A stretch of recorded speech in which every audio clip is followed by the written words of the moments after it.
முருகனின் அருள். ஒரு தெய்வீக கதை மலைகளால் சூழப்பட்ட கதிர்மலைப்புறம் என்ற கிராமம் மிகவும் அழகான இடமாக இருந்தது. இந்த கிராம மக்கள் மிகவும் பக்தி மிக்கவர்கள். சுப்பிரமணிய சுவாமி அவர்களுக்காக ஒவ்வொரு கார்த்திகை மாதத்திலும் திருவிழா நடத்துவது வழக்கம்.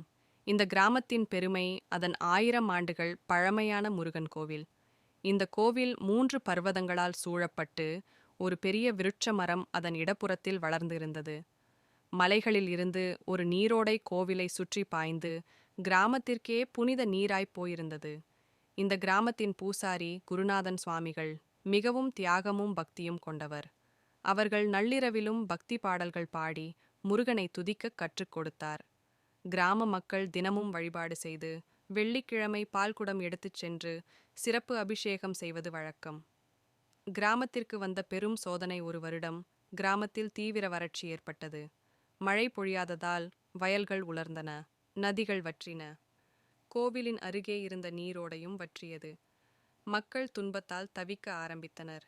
மழை பொழிய வேண்டும் என்றால் நாம் எதையாவது செய்ய வேண்டும், முருகனிடம் வேண்டிக்கை வைக்க வேண்டும் என்று மக்கள் முடிவெடுத்தனர். குருநாதன் சுவாமிகள் கிராம சபையை கூடி முடிவெடுத்தார். நாம் அனைவரும் 48 நாட்கள் முருகனுக்கு விரதம் இருந்து பக்தியுடன் பிரார்த்தனை செய்ய வேண்டும். தவம் இருந்தால் மட்டுமே முருகன் அருள் புரிவார். அவரது வார்த்தைகளை அனைவரும் ஏற்றுக்கொண்டனர். அந்த நாளிலிருந்து மக்கள் பூஜை செய்யத் தொடங்கினர். முருகனின் பரிகாரம். ஒரு கனவு. விரதத்தின் 30வது நாள் இரவில் குருநாதன் சுவாமிகள் ஒரு கனவு கண்டார். அந்த கனவில் முருகன் தனது வேலுடன் தோன்றி தெய்வீக குரலில் சொன்னார், கோவில் பின்னே இருக்கும் பாறைகளை அகற்றுங்கள். அதன் கீழே புனித தீர்த்தம் இருக்கும். அது நீர் வழங்கும். அந்த நீரை வைத்து பூஜை செய்தால் மழை பொழியும். குருநாதன் சுவாமிகள் கண்களை திறந்து கோவில் வாசலில் வந்து கண்கள் கலங்கி நின்றார். கிராம மக்கள் அனைவரும் கூடியவுடன் கனவின் செய்தியை பகிர்ந்தார். கிராம மக்கள் முயற்சி. கிராம மக்கள் அனைவரும் கோவிலின் பின்னே இருந்த பாறைகளை அகற்றத் தொடங்கினர். அது மிகப்பெரிய பாறை என்பதால் ஒரே நாளில் அகற்ற முடியவில்லை. ஆனால் அவர்கள் விடாது முயன்றனர். 10 நாட்கள் வேலை செய்த பிறகு அந்த பாறை சிதறியது. அதன் கீழே ஒரு பளிச்சென்று ஒளிரும் நீரூற்று இருந்தது. கிராம மக்கள் அனைவரும் அதிர்ச்சி, மகிழ்ச்சி, நம்பிக்கையுடன் கண்ணீர் விட்டனர். முருகா, நீ எங்களை கைவிடவில்லை என்று சொல்லி கும்பிட்டனர். மழை பொழியத் தொடங்கியது. அந்த தீர்த்த நீரை கோவிலில் வைத்து அபிஷேகம் செய்தார்கள். பிறகு அந்த நீரை கிராமத்தின் வயல்களுக்கு தெளித்தார்கள். அடுத்த 24 மணி நேரத்தில் ஆகாசம் மேகமூட்டத்துடன் கருத்தது.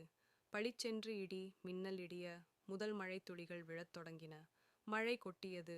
கிராம மக்கள் அனைவரும் மழையில் நின்று கண்ணீருடன் நன்றி கூறினர். வயல்களுக்கு புத்துயிர் வந்தது. பசுமையாக வளர்ந்த நெல் வயல்கள் மகிழ்ச்சியை உருவாக்கின. முருகனின் அற்புதம். கிராமம் வாழ்ந்து தோன்றியது. மழை வந்ததற்கு பிறகு கிராம மக்கள் மிகுந்த மகிழ்ச்சியில் உற்சவம் நடத்தினர். கோவிலில் சிறப்பு பூஜை, அபிஷேகம், திருவிழா நடத்தப்பட்டது. பஞ்சாமிர்த அபிஷேகம், வேல் வழிபாடு, பால்குடம் சுமந்து வருதல் எல்லாம் நடந்தது. மக்கள் பக்தியுடன் வாழத் தொடங்கினர். முருகன் கோவிலில் புதிதாக ஒரு தீர்த்த கிணறு அமைக்கப்பட்டது. அந்த தீர்த்தம் முருகன் தீர்த்தம் என்று அழைக்கப்பட்டது. கதை நம்மை கற்றுக் கொடுப்பது: 1. பக்தியும் நம்பிக்கையும் இருந்தால் தெய்வம் நிச்சயம் அருள் புரியும். 2. ஒற்றுமையுடன் செயல்பட்டால் எந்த சோதனையும் கடக்கலாம். 3. தன்னம்பிக்கையுடன் செயல்பட்டால் வாழ்க்கையில் வெற்றி நிச்சயம். 4. நல்ல செயல்கள் செய்தால் கிராமமே வளர்ச்சி அடையும். 5. நம்முடைய ஆன்மீக சக்தியை விட எந்த கஷ்டமும் பெரியதல்ல. முருகன் திருவடி வாழ்க. வாழ்க முருகன் அருள்.